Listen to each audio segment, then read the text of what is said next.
we have to come get him. We all got your back. Is she being back for something? Or is this, no, okay.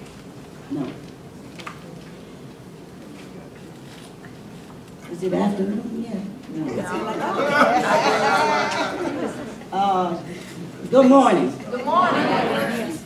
And as you see, we're not perfect. I'm the only perfect person in here, right, West? That's right, you're right. Let me say, it gives me a good feeling to be up here and look over the convention and see that there's still some old members here, and there's some young members here, and there's some new members here. And by the time, get it up, Mitch, get it up. And by the time we get back here, not only do I expect to see you, but I expect the fact that we had to move this convention to a place that can accommodate thousands.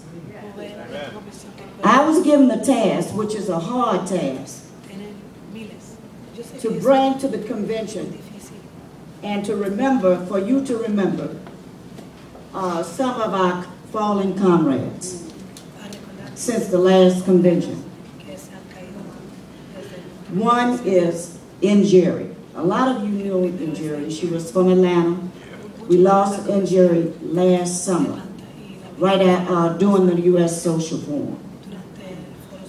Njeri originally came from Michigan, relocated in Atlanta, and I was constantly trying to convince her she needed to come home. Well, we lost her last year, and we want to say to her collective, I know you miss her, but the working class miss her more. Fran Cleve from Flint, Michigan. Fran was not only a person in the forefront of the union struggle, but Fran made sure that women were in the forefront. She fought and loved the working class. We lost Fran since the last convention. Because if Fran was alive as well as Njeri, they would try to be here. Wybette Linebarger, that taught a lot of us about the survival struggle. She was from Detroit. We lost Wybette last year. Ebon, another brother and comrade from Atlanta that we have lost since the last convention. And then I'll have a short list of folks that are ill, and we hope that they are still among us. Oh, I'm sorry. And Bessie Lou, she was in California. And one of the people that opened up the doors to help us to understand the plight of the workers in the Appalachian. We have some comrades that are still ill, but still fighting. Fighting more than a lot of us comrades that are well.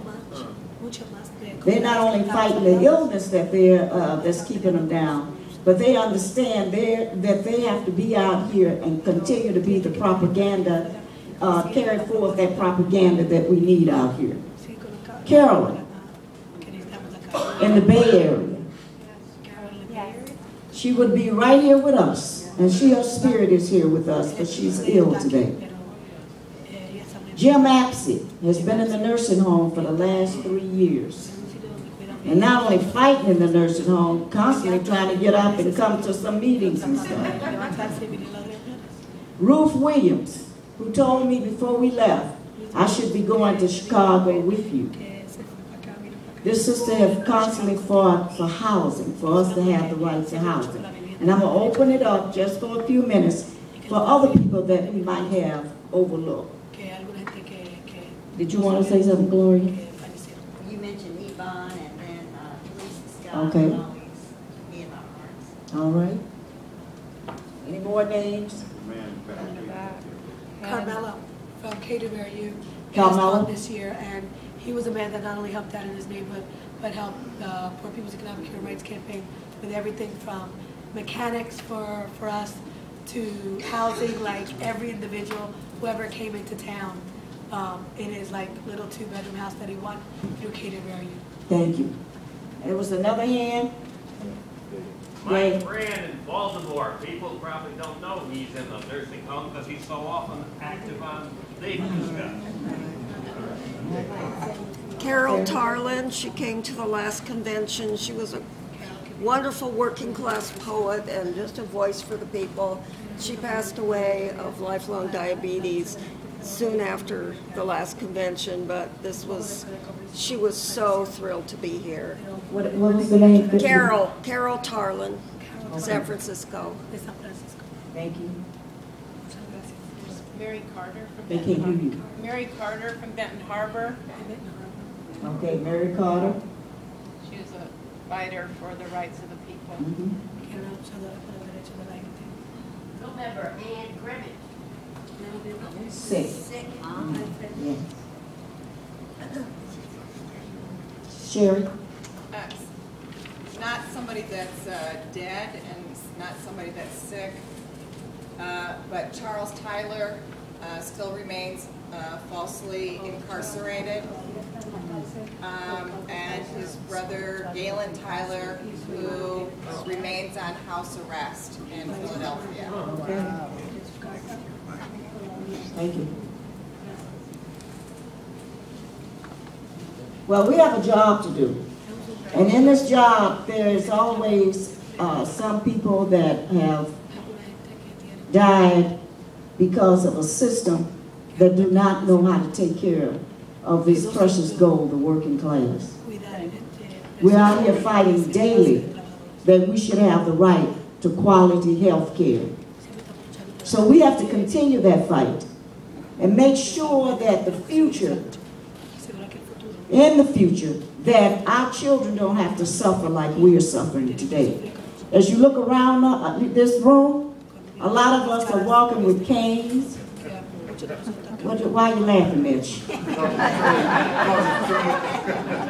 you're talking about it. A lot of us can't hear, right, Jerome? How'd you say it? But you know what? My joy is to look at people like Margaret and understand that you don't have to sit down. You don't have to be quiet.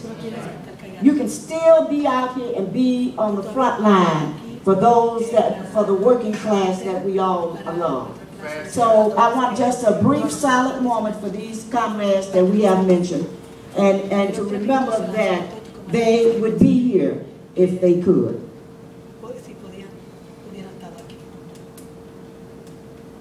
Thank you.